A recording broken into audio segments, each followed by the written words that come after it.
بسم اللہ الرحمن الرحیم۔ السلام علیکم۔ یوٹیوب چینل پر طارق متین آپ کو خوش آمدید کہتا ہے۔ ترکی کی عدالت سے آیا صوفیہ کے بارے میں جو فیصلہ آیا ہے، اس فیصلے کی وجوہات ترکی کے اہم ترین اخباروں میں رپورٹ ہو رہی ہیں۔ یہ بہت اہم ہیں۔ اس ویڈیو میں ہم اس پر بات کریں گے۔ نمبر 1، اس ویڈیو میں جو عالمی اعتراض ہے وہ اعتراض کیا ہے، اس پر ہم بات کریں گے۔ اس کے بعد اس اعتراض کا جواب دیا گیا ہے نمبر 3، اور چوتھے نمبر پر ہم اس بات کا بھی جائزہ لیں گے کہ رجب طیب اردوان نے، ان کی حکومت نے اپنے اس اقدام کو اور پھر اس سے آگے بڑھ کر اسے خطے کے لیے کیسا قرار دیا ہے، اپنے عزائم کے حوالے سے، اپنے ریزولو کے حوالے سے کیا بتایا ہے۔ لیکن سب سے پہلے ترکی کی عدالت نے جو اپنا فیصلہ دیا، اس کی وجوہات رپورٹ ہو رہی ہیں۔ اس میں 3 چیزیں بہت اہم ہیں۔ عدالت کا کہنا ہے سب سے پہلے کہ جو فیصلہ تھا کمال اتا ترک کی حکومت کا، وہ فیصلہ غلط تھا۔ عدالت نے اس فیصلے کو کالعدم قرار دیا ہے۔ اس فیصلے کے تحت ایک مسجد کو میوزیم میں تبدیل کیا گیا تھا، عجائب گھر بنا دیا گیا تھا۔ عدالت کہتی ہے کہ مسجد کو میوزیم بنانا غلط تھا۔ اس کی وجوہات عدالت لکھتی ہے۔ عدالت نمبر 2 پر لکھتی ہے کہ سلطان محمد دوئم نے، سلطان محمد فاتح نے جب اسے مسجد بنایا تھا تو اس کے بعد سلطنت عثمانیہ میں سلطان محمد فاتح وقف، اس کے تحت یہ مسجد چلائی جا رہی تھی، اس کا انتظام اس کے تحت چلایا جا رہا تھا۔ تو یہ انڈاؤمنٹ تھی۔ قانون کے تحت انڈاور کی مرضی کے خلاف کسی چیز کی نوعیت کو تبدیل نہیں کیا جا سکتا۔ تو جو کمال اتا ترک کی حکومت کا فیصلہ تھا وہ خلاف قانون فیصلہ تھا، اس میں انڈاور کی مرضی کی وائلیشن کی گئی تھی، اس لیے عدالت نے اسے کالعدم قرار دیا ہے۔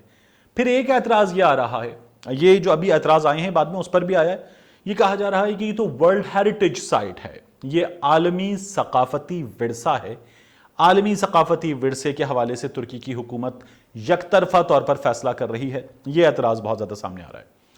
تو عدالت نے کہا ہے کہ عالمی ثقافتی ورثہ ہونا یہ بہت اہم ہے۔ ڈیلی صباح جا کے آپ ریڈ کیجئے گا تو آپ کو وہاں پر یہ سٹوری میں تمام وجوہات مل جائیں گی۔ عدالت نے کہا ہے کہ عالمی ثقافتی ورثہ ہونا کسی عمارت کا اسے مسجد بنانے سے نہیں روکتا۔ ایسا کوئی پروویژن، ایسی کوئی قانونی پابندی نہیں ہے کہ عالمی ثقافتی ورثے کو مسجد نہیں بنایا جا سکتا، اس لیے اسے مسجد بنایا جا سکتا ہے۔ تو ایک تو یہ عدالت کی جانب سے اس کی وجوہات سامنے آئی ہیں۔ دوسرا یہ جو کہا جا رہا ہے کہ یہ ایک عدد چرچ تھا، اس چرچ کو مسجد میں تبدیل کر کے دنیا بھر کے عیسائیوں کے جذبات کی جو ہے وہ توہین کی گئی ہے، انہیں مجروح کیا گیا ہے۔ تو دیکھیے یہ ایک چرچ کو مسجد میں نہیں بدلا گیا ہے۔ ایک مسجد تھی 400-500 برس سے، اس مسجد کو گرجا بنا دیا گیا تھا، اس گرجا کو واپس مسجد بنایا گیا ہے، مسجد کو واپس مسجد بنایا گیا ہے۔ یہ عدالت کا فیصلہ ہے۔ اب یہ جو گرجا تھا، یہ جو اعتراض ہے، اس اعتراض کا جواب سن لیجیے۔ آپ جا کر اسٹڈی کیجئے۔ میں نے ترکی میں موجود کچھ دوستوں سے، حسن عبداللہ دوست ہیں میرے، ان سے بھی رابطہ کیا، بڑے اچھے رپورٹر ہیں۔ تو پتہ کیا چل رہا ہے آپ کو کہ یہ جب آیا صوفیہ، اس 400-500 سال مسجد رہنے سے پہلے، سلطان محمد فاتح سے پہلے جب یہ چرچ تھی تو یہ عمارت مکمل طور پر چرچ نہیں تھی۔ یہ ایک بڑا سا کمپاؤنڈ تھا۔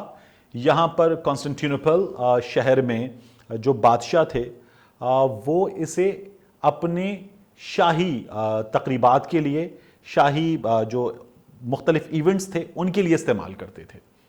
تو یہ عمارت جو تھی وہ مذہبی عمارت مکمل طور پر نہیں تھی۔ اس کے ایک حصے میں چرچ تھا لیکن یہ مکمل مذہبی عمارت نہیں تھی، یہ سیاسی انتظامی مذہبی عمارت تھی۔ تو اس پر جو چرچ کا اعتراض ہے کہ یہ مکمل چرچ تھا، یہ اعتراض بھی غلط ہے۔ یہاں بادشاہوں کی تاج پوشی ہوتی تھی، شاہی محل کی دیگر تقریبات وغیرہ ہوتی تھیں، تو یہ عمارت مکمل طور پر چرچ نہیں تھی۔ پھر اس کے بعد جو اس پر اعتراض آ رہا ہے، اس اعتراض کی اگر بات کریں تو یونان کی جانب سے ترکی کے اس قدم کو اشتعال انگیز قرار دیا گیا ہے۔ فرانس کی جانب سے اس کی مذمت کی گئی ہے۔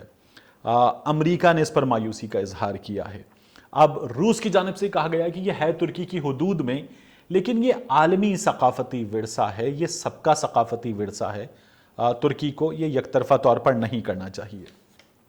تو یہ جو تمام ملک ہیں، ان تمام ملکوں کو میں گزشتہ کچھ ویلاگز میں آپ کو مشرق وسطیٰ کی صورتحال بتاتے ہوئے بتاتا رہا ہوں کہ مائیکل لنک UN کے نمائندے ہیں، وہ یہ کہتے ہیں کہ اسرائیل کو اس کے مقاصد سے باز رکھا جا سکتا ہے اگر یورپین یونین کے جو ملک ہیں وہ متحد ہو جائیں، اسرائیل کے خلاف صرف باتیں نہ کریں، وہ اقدامات کر لیں تو اسرائیل کو روکا جا سکتا ہے۔ یہ تمام ملک جو اس وقت اعتراضات اٹھا رہے ہیں ترکی کی خود مختاری کے خلاف، ترکی کے ایک اندرونی معاملے کے خلاف، وہ تمام ملک غاصب اسرائیل کے خلاف محض ایک آدھ بیان دے کر چپ ہو جاتے ہیں، وہ اقدام نہیں کرتے۔ یہ تمام ملک مسلمان ملک نے کیا ہے، اس لیے اتنا اعتراض اٹھا رہے ہیں۔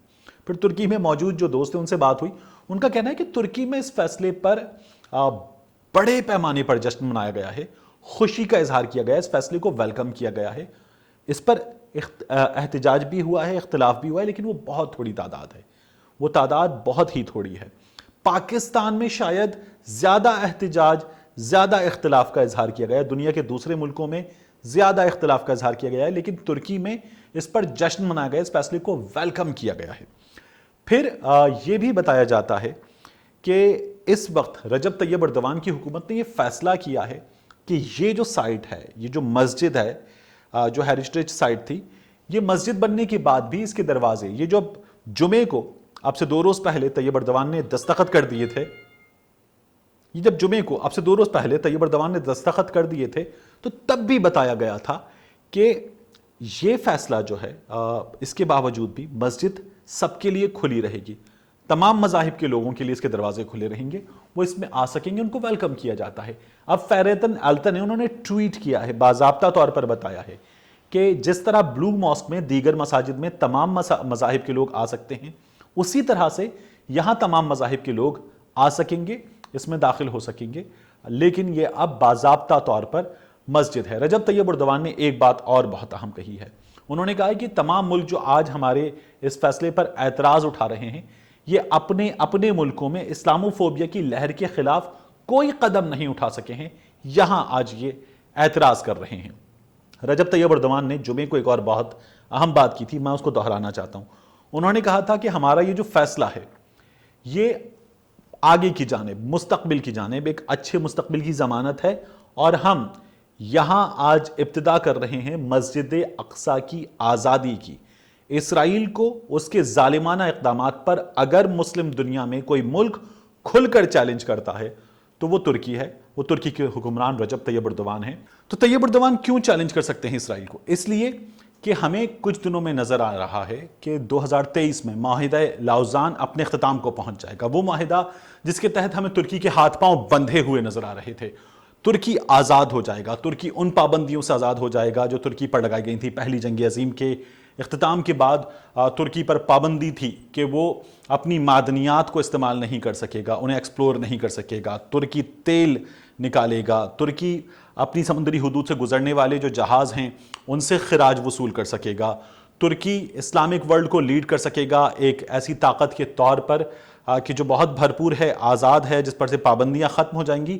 تو ترکی ہمیں اس لیے بہت طاقتور نظر آ رہا ہے کہ ایک بلاک نظر آ رہا ہے، دیکھیے ترکی کے خلاف اس وقت، کیونکہ دنیا کو نظر آ رہا ہے ترکی کہاں جا رہا ہے۔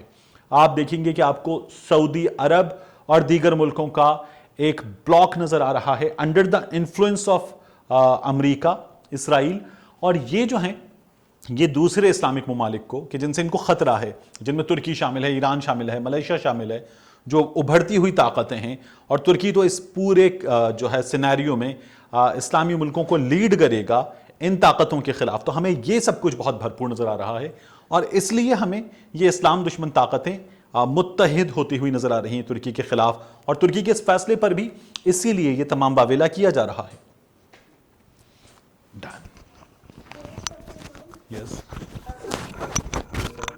تو ہمیں اس فیصلے کو ویلکم کرنا چاہیے۔ پاکستان میں نے آپ سے بات کرتے ہوئے کہا بارہا کہ جب مندر بنانے کی بات ہوتی ہے تو مندر کے حوالے سے بات کرتے ہوئے میں نے اس کی ایڈوکیسی کی ہے کہ مندر بننا چاہیے۔ آپ میں سے بہت سارے دوستوں نے اختلاف کیا ہے، آپ کا کہنا ہے کہ مندر نہیں بننا چاہیے، ریاست کے پیسوں سے تو کم از کم نہیں بننا چاہیے، اسلام آباد میں نہیں بننا چاہیے، اسلام آباد میں ہندوؤں کی آبادی بہت کم ہے۔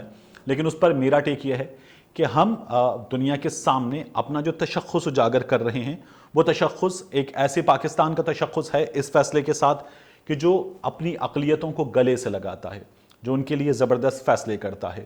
آیا صوفیہ کا معاملہ اس حوالے سے مختلف ہے کہ یہ 500 برس سے یہ عمارت مسجد تھی، اس پر وہاں کی عدالت کا فیصلہ آیا ہے۔ مندر کے حوالے سے ہمارے ہاں سی ڈی اے نے جو قدم اٹھایا تھا اس کو روکنے کا، وہ تکنیکی بنیادوں پر تھا، لیکن ہمارے ہاں ادارے اس کی اجازت دے چکے ہیں، ہمارا قانون اس کی اجازت دیتا ہے۔ اس پر جو اب تک کارروائی ہوئی ہے اس میں تمام سیاسی جماعتیں، پچھلی حکومت بھی اس سلسلے میں آگے بڑھی تھی، یہ حکومت بھی آگے بڑھ رہی ہے۔ اس ناچیز کی رائے میں علماء کرام کی رائے قابل صد احترام، میری کوئی حیثیت نہیں، خاک کے برابر بھی نہیں کہ میں ان کی رائے پر اپنی رائے دے سکوں، لیکن بطور شہری، بطور پاکستانی شہری میری یہ رائے ہے کہ یہ مندر بننا چاہیے۔ یہ ہمارا معاملہ ہے، اس پر ہمیں اپنی اقلیتوں کو جو ہمارے شہری ہیں، پاکستانی شہری ہیں، انہیں گلے سے لگا کر آگے بڑھتے ہوئے فیصلہ کرنا چاہیے۔ ترکی کا معاملہ ترکی کا معاملہ ہے، وہاں کی عدالت، وہاں کی حکومت اس پر آگے بڑھ رہی ہے اور ایک اچھا قدم ہے، ہمیں اس پر ان کا ساتھ دینا چاہیے۔ اور یہ جو مخالفت کرنے والے ہیں، یہ زیادہ تر لوگ جو ہے وہ بڑھتی ہوئی اسلامی طاقت سے خوف زدہ ہیں، اس لیے ہمیں اس ناچیز کی رائے میں اس کی مخالفت بالکل نہیں کرنی چاہیے۔ ملتے ہیں آپ سے اگلے ویلاگ میں۔